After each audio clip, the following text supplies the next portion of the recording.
Assalamualaikum warahmatullahi wabarakatuh. Saya Bu Miftahul Husna, adalah salah satu dosen Universitas Kyai Haji Wahab dari Prodi Program Studi Teknologi Hasil Pertanian. Saya masuk jadi dosen Universitas Kyai Haji Wahab berdasarkan SK Yayasan tahun 2019 sampai sekarang. Pada kesempatan kali ini, saya akan menjelaskan tentang mata kuliah yang saya ampu, yaitu mata kuliah Usaha Tani. Baik, saya akan menjelaskan deskripsi dan informasi umum dari mata kuliah Usaha Tani. Usaha Tani merupakan mata kuliah wajib di semester 6 program studi S1 Agroteknologi Fakultas Pertanian Universitas Kyai Haji Wahab Hasbuloh Jombang.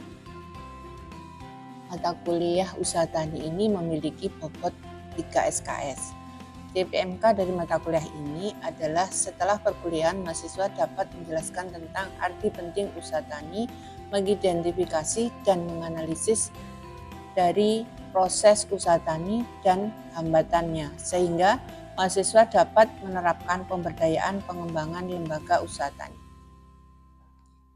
Pada mata kuliah ini, secara garis besar mempelajari pengetahuan mahasiswa dalam konsep usaha tani. Materi yang disajikan pada mata kuliah ini meliputi permasalahan, perencanaan, faktor-faktor produksi, sosial, modal, perencanaan, model kemitraan, usaha tani, juga menganalisis tentang peluang dan pengelolaan kredit pertanian dalam usaha tani. Kemampuan yang diharapkan atau JPL dari mata kuliah ini adalah 1. Mahasiswa dapat memiliki kemampuan menjelaskan pengertian, sejarah, dan klasifikasi ilmu usaha tani. Yang kedua, mengidentifikasi tentang permasalahan, faktor-faktor usaha tani, modal usaha tani, faktor produksi dan sosial usaha tani. Kemudian yang ketiga, menjelaskan manajemen dan ekonomi produksi. Yang keempat, menganalisis model kemitraan, akuntansi usaha tani, dan peluang pengelolaan kredit pertanian dalam usaha tani. Yang terakhir adalah menghitung unsur-unsur biaya dan investasi. Materi yang akan dibahas dalam mata kuliah ini antara lain pada pertemuan 1, pengertian sejarah dan perbedaan usaha tani tradisional dan konvensional. Kemudian yang kedua, usaha tani dan permasalahan usaha tani di Indonesia. Yang ketiga, Tritunggal usaha tani dan modal usaha. Yang keempat, faktor produksi tanah dan tenaga kerja. Yang kelima, faktor produksi modal dan sosial komunikasi usaha tani. Yang keenam, manajemen usaha tani dan prinsip ekonomi produksi. Yang ketujuh, perencanaan usaha tani dan pembiayaan usaha tani, dan pada pertemuan ke-8 kita melangsungkan UTS. Untuk materi yang ke-9 adalah faktor dan langkah-langkah dalam perencanaan usaha tani. Kemudian yang materi ke-10 model kemitraan. Materi ke-11 menghitung unsur biaya, termasuk biaya variabel, kemudian akuntansi usaha, ke-13 langkah akuntansi usaha tani, kemudian yang ke-14 kredit dan peluang kredit usaha tani, materi ke-15 pengelolaan kredit usaha tani, dan yang ke-16 materi terakhir adalah pelaksanaan UAS. Pada mata kuliah saya menggunakan referensi utama, yaitu 1 dari Sukartawi tahun 1995 dengan judul bukunya Analisis Usaha Tani, dipublish oleh UI Press Universitas Indonesia Jakarta. Kemudian yang kedua, Suratiyah tahun 2006 dengan judul bukunya Ilmu Usaha Tani, dipublish oleh Penebar Swadaya Jakarta. Model perkuliahan yang kami laksanakan adalah tatap muka di kelas dan atau tatap maya dengan Google Meet atau Zoom. Untuk memudahkan komunikasi dalam perkuliahan, kami menggunakan media komunikasi WhatsApp Group, di mana Platform ini dimanfaatkan untuk diskusi, sharing materi, tugas, serta konsultasi. Media pembelajaran yang digunakan dalam mata kuliah ini adalah laptop untuk menyusun materi perkuliahan, LCD, proyektor untuk menyampaikan materi di kelas, kemudian papan tulis digunakan untuk mempelajari pemaparan materi yang lebih lanjut kepada mahasiswa. Dalam pengajaran saya menerapkan sistem pembelajaran dengan metode kombinasi ceramah dan diskusi. Pada pembelajaran ini, dosen menyampaikan materi konsep-konsep dasar, kemudian dilanjutkan dengan diskusi untuk memperdalam pemahaman mahasiswa. Sistem ini bertujuan untuk mengambil jalannya pembelajaran dan penyampaian secara sistematis, mengembangkan kemampuan mahasiswa dalam komunikasi dan bekerja sama secara kemampuan berpikir kritis bagi mahasiswa. Pembelajaran kami menggunakan PPT, PowerPoint, video, atau media lainnya, di mana dengan diskusi dan penjelasan oleh dosen tentang konsep materi. Sementara ada penugasan dalam perkuliahan saya di mana mahasiswa secara berkelompok ditugaskan mempelajari dan memahami suatu tema saat kunjungan lapang. Ini dilakukan 1 kali dalam satu semester. Kemudian juga ada tugas khusus di akhir semester untuk memperdalam dari pemahaman mata kuliah yang telah saya sampaikan. Sedangkan evaluasi sumatif dilaksanakan dalam bentuk ujian UTS dan UAS. UTS dilakukan dalam pertengahan semester setelah 7 kali pertemuan. Kemudian UAS dilaksanakan pada akhir semester setelah pertemuan ke-15. Secara umum, pembobotan penilaian dalam mata kuliah saya terdiri dari kehadiran 10%, keaktifan diskusi 10%, tugas 20%, UTS 30%, UAS 30%. Selanjutnya akan saya tampilkan cuplikan dari proses pembelajaran mata kuliah usaha tani secara tatap muka di ruang kelas dengan materi perencanaan usaha tani. Assalamualaikum warahmatullahi wabarakatuh. Waalaikumsalam warahmatullahi wabarakatuh. Bismillahirrahmanirrahim. Hari ini kita akan melaksanakan kuliah usaha tani dengan materi perencanaan usaha tani. Sebelumnya, mari kita berdoa dulu dengan membaca surat Al-Fatihah. Monggo berdoa, mulai. Selesai berdoa. Kali ini saya lanjut dengan absensi dulu ya, untuk mengecek mahasiswa yang masuk berapa. Nomor 1, Muhammad Rafli, Farah, Sonia, Muhammad Arul, izin.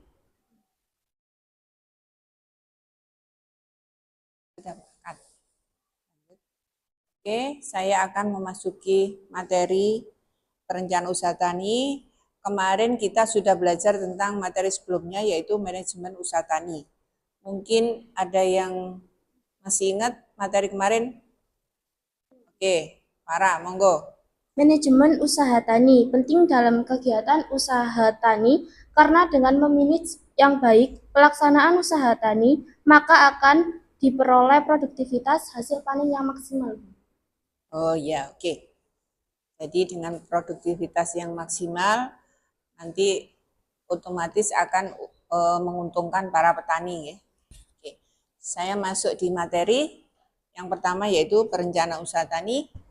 Pengertian dari usaha tani bisa dilihat sendiri menurut Suyanto bahwa perencanaan usaha tani adalah proses meliputi identifikasi masalah, pengumpulan data, analisis alternatif, serta pemilihan alternatif terbaik yang akan diimplementasikan dalam kegiatan pertanian.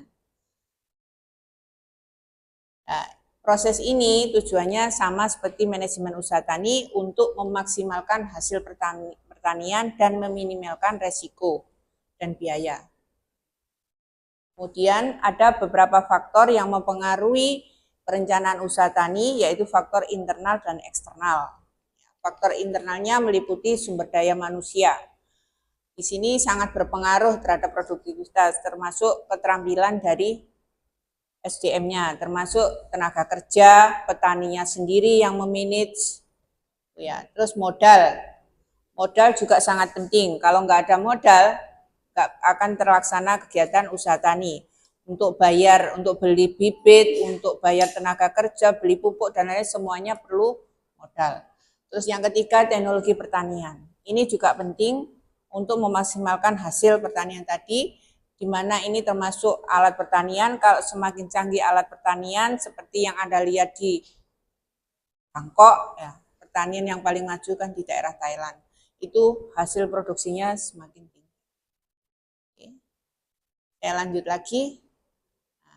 Faktor internal yang lain itu manajemen usaha tani, itu dilakukan oleh petaninya sendiri. Bagaimana memanage usaha tani itu dengan baik, termasuk perencanaan, pengorganisasian, pelaksanaannya, dan pengawasannya. Contohnya misalnya penggunaan tenaga kerja. Biasanya kalau nggak diawasi akan molor dan menambah biaya tenaga kerja. Ini akan mengurangi hasil dan keuntungan dari petani tersebut. Kemudian organisasi kelembagaan, termasuk juga koperasi, ada juga kelompok tani, gapoktan, itu juga termasuk organisasi petani. Biasanya untuk penyuluhan atau masalah yang dihadapi petani bisa ke kelompok tani atau gapoktan. Oke, saya lanjut. Faktor eksternal, kebijakan pemerintah. Nah, kebijakan pemerintah termasuk subsidi pupuk. Kalau pupuknya kurang, apa yang harus diganti? Biasanya petani pakai pupuk organik ya. Itu termasuk kebijakan. Terus pasar dan permintaan. Teori permintaan bahwa di pasar apabila permintaan banyak, melebihi, melimpah, maka harga akan naik. Itu sudah wajar. Kalau barang produksi banyak melimpah, harga akan turun. Itu teori ekonomi. Oke, lanjut. Faktor eksternal yang lain itu persaingan. Misalnya baik di lokal maupun di pasar internasional. Misalnya kita mengekspor barang di luar, varietasnya bagus-bagus, kita akan kalah kalau varietas kita kurang baik. Di sini pun juga gitu, di lokal, pasar lokal pembeli itu adalah raja. Jadi mereka membeli, milih yang kualitasnya bagus. Kemudian ketersediaan prasarana jalan misalnya untuk transportasi hasil panen itu juga pengaruh. Sehingga untuk kecepatan transportasi dan fasilitas penyimpanan juga penting untuk distribusi pertanian. Terus cara menyusun ini ada beberapa metode. Yang pertama itu predeterminate plan. Determinate plan ini adalah perencanaan yang ditentukan oleh pemerintah. Karena ada tujuan dan kebutuhan pemerintah tertentu untuk kebutuhan industri. Kemudian self-determinate plan itu adalah perencanaan oleh petani sendiri, karena self itu sendiri. Kemudian joint plan itu perencanaan usaha tani disusun ditentukan bersama petani dan pemerintah, bisa juga dengan koperasi atau perusahaan. Bisa. Kemudian cara menyusun usaha tani, yang pertama itu harus ditentukan dulu varietasnya, kapan akan ditanamnya, kapan panennya, itu dari awal itu sudah harus ada planning, harus ada perencanaan. Kemudian pupuknya apa, berapa kebutuhannya, harganya berapa, kemudian berapa dari mana modalnya, itu harus diperhatikan juga. Ini kalau ini untuk tanahnya ya, jadi perencanaan itu juga harus memperhatikan kondisi tanahnya. Apakah tanah kondisi seperti ini, apa varietas yang baik, cocok ditanam di kondisi tanah tersebut. Kalau tanahnya miring seperti di Pujon, apa mungkin panen pakai harvest mesin? Gak mungkin karena tanahnya miring. Contohnya itu. Kemudian di sini untuk penanaman itu tenaga kerjanya juga harus dihitung, harus efisien, jangan sampai membengkak sehingga perlu ada pengawasan. Kemudian permintaan pasar kualitasnya harus sesuai dan harus bisa spekulasi harga pasar, harus tahu. Jadi itu masuk di perencanaan hasil pertanian. Kemudian ini penyusunan rencana tenaga kerja dan alat pertaniannya. Kemudian metode produksi yang diperlukan, kemudian jenis jumlah tenaga kerja, efisiensi penggunaan tenaga kerja dan alat, karena alat dan mesin pertanian itu ada yang namanya masa istilahnya masa pakai ya, jadi harganya akan menurun. Seperti mobil kamu itu juga harganya akan menurun, sepeda motor, nah, itu juga harus diperhatikan. Terus ini langkah-langkahnya, tenaga kerjanya berapa jumlahnya, laki-laki berapa, perempuan berapa, diperlukan jumlah orangnya berapa, terus seharinya berapa ongkosnya, itu juga harus dihitung. Kalau nanti Anda TA, kelayakan usaha tani itu mulai dari bibit, pemeliharaan sampai panen itu harus dihitung.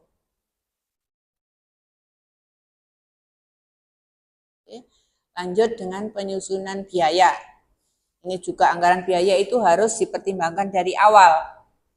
Apakah saya nanam varietas ini dengan biaya bla bla bla bla sampai panen butuh modal berapa? Itu harus siap di awal. Biasanya petani mandiri itu dari hasil panen sebagian dijual, sebagian disimpan, dijual untuk modal pelaksanaan berikutnya. Nah, tujuannya ya, penyusunan anggaran itu memberikan dasar perbaikan usaha tani juga untuk rencana baru, misalnya mau menanam varietas lain. Oke, lanjut.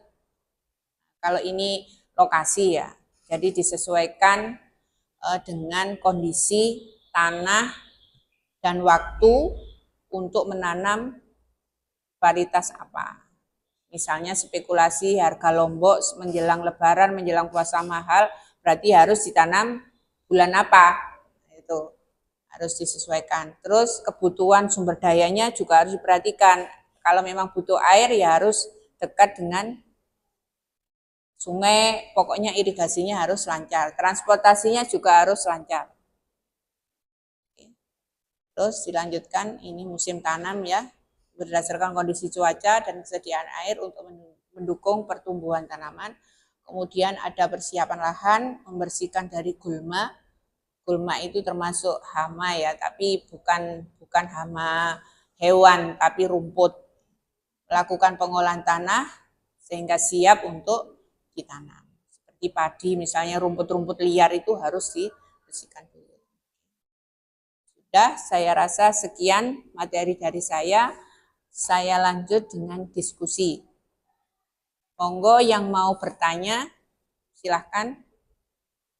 Oke, namanya siapa Mbak? Saya Vina. Vina. Oke, apa yang ditanyakan? Bagaimana jika dalam pelaksanaan dari perencanaan usaha tani ada kendala, kemudian tidak bisa melaksanakan sesuai perencanaan tersebut? Misalnya kendalanya apa kira-kira? Modal atau rencana varietas ini tapi varietasnya nggak ditemukan? Oke, jadi memang penting ya, harus menyiapkan beberapa alternatif sebelum melakukan perencanaan. Perencanaan memang sudah terorganisir, tapi kita juga harus tetap punya alternatif seandainya pada waktu pelaksanaan itu ada sesuatu hal yang tidak bisa dilaksanakan. Misalnya kurang biaya modal. Kurang biaya modal, di desa itu kan ada koperasi, ada gapoktan. Kita bisa istilahnya mengadu ya, atau pinjam di lembaga tersebut, atau pinjam BRI, kan ada kur BRI. Tuh. Kalau misalnya untuk varietas, kita bisa cari varietas lain yang hampir sama, yang cocok untuk kondisi tanah tersebut. Paham Mbak Ina? Ada yang ditanyakan lagi? Ya. Oke, ada yang tanya lagi? Monggo. Saya, Bu. Ya, siapa nama? Nama saya Nasir. Nasir. Oke, yang ditanyakan apa? Bisa dijelaskan lagi mengenai predetermined plan, self-determined plan, dan joint plan? Ini, Bu. Kalau pre itu pemerintah ya, itu pemerintah yang membuat kegiatan usaha tani itu. Contohnya apa kira-kira? Yang dimiliki oleh pemerintah, dikelola oleh pemerintah, misalnya perkebunan, kelapa sawit, milik negara, karena kebutuhan untuk ekspor dan kebutuhan industri dalam negeri. Kemudian yang kedua itu self itu kan sendiri, berarti dikelola mandiri oleh petani seperti yang banyak digunakan oleh petani Indonesia, rata-rata mandiri. Yang ketiga joint itu berarti kan kerjasama, bisa dengan pemerintah, bisa dengan koperasi, bisa dengan tim penyuluh, bisa dengan perusahaan. Contohnya dulu ada perusahaan saus sambal ABC, itu biasanya kontrak dengan petani. Sehingga petani lomboknya akan diambil oleh perusahaan. Itu contohnya. Oke, paham? Oke. Ada lagi? Saya, Bu. Ya. Bagaimana cara mengatasi apabila dalam pelaksanaan ada kendala kekurangan biaya? Oh, itu tadi ya. Kekurangan biaya bisa ke Gapoktan, biasanya itu ada dana itu ya. Atau mengajukan pinjaman BRI, KUR bisa itu karena ada usaha pertanian, atau bisa ke koperasi di desa, itu bisa pinjam dengan bunga yang rendah. Ya. Sudah? Monggo, ada lagi yang bertanya? Saya, Bu. Ya, namanya siapa? Bagas, Bu. Mas Bagas. Oh, ya. Pertanyaannya, bagaimana untuk mengatasi persaingan usaha yang kaitannya dengan harga pasar? Harga pasar, persaingan usaha ya. Iya, Bu. Nanti ada yang nambahkan juga enggak apa-apa. Gini ya, untuk persaingan usaha itu di awal waktu perencanaan kita sudah menentukan varietas. Kita memilih varietas yang bagus sehingga di pasar konsumen akan jelas memilih varietas yang lebih bagus. Nah, dengan harga yang sama tapi mereka mesti memilih yang kualitas yang lebih bagus. Selain varietasnya lebih bagus, misalnya ada harga yang lebih murah tapi varietasnya lebih bagus, ya bisa jadi karena lingkup persaingan itu kan banyak, bukan hanya satu varietas saja. Jadi konsumen itu memang bebas memilih varietas bagus, harganya lebih murah. Itu pasti akan laku. Nah, itu memang karena situasi ya, karena ada momen khusus di mana saat barang-barang menjelang Natal itu juga biasanya naik. Karena itu momen khusus. Jadi itu sudah dari dulu memang naik karena ada momen itu. Jadi pengaruh momen yang nggak pernah yang sebelumnya belum ada. Seperti mau puasa naik, mau lebaran naik, mau Natal tahun baru naik. Karena banyak orang yang butuh. Kalau di desa itu kalau menjelang setelah lebaran kan banyak orang lagi musimnya orang punya hajat banyak.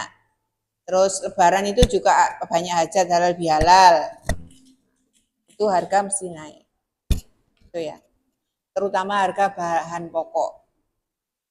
Bahan pokok itu juga asalnya dari pertanian, beras, kemudian lombok, sayur-sayuran itu. Mungkin yang nggak naik itu cuman garam. Ya.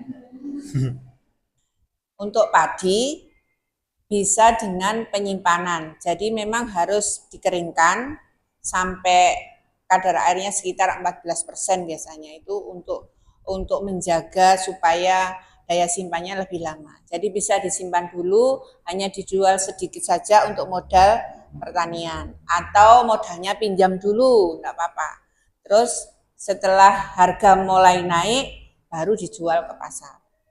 Tapi untuk sayur-sayur, apa untuk tomat, apa yang seperti yang mudah rusak ya, itu termasuk barang yang mudah rusak, itu bisa dengan produk olahan. Gitu. Seperti di pasar itu kan ada lombok kering dijual. Nah, itu juga salah satu menyiasati karena harga yang anjlok itu. Memang itu sudah teori ekonomi.